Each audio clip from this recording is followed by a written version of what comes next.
চলে এসেছি, সেটা হচ্ছে আমাদের রোমান সংখ্যায় লেখার অঙ্ক। রোমান সংখ্যায় লেখার জন্য আমাদের 7টা সংখ্যা চিনতে হবে। 7টা সংখ্যা হলো 1, 5, 10, 50, 100, 500 আর 1000। এই সংখ্যাগুলো আমাদেরকে চিনতে হবে।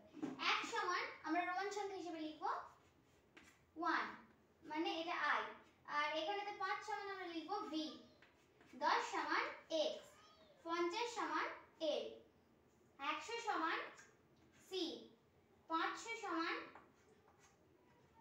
m, d, আর এখানেতে 1000 সমান m। তাহলে এই সংখ্যাগুলো আমাদের মানতে হবে।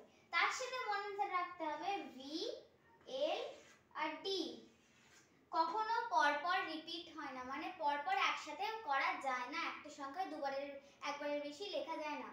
আর এখানেতে রোমান সংখ্যার সবকটা চিহ্ন, বাকি সবকটা চিহ্ন 3 বারের বেশি লেখা যায় না।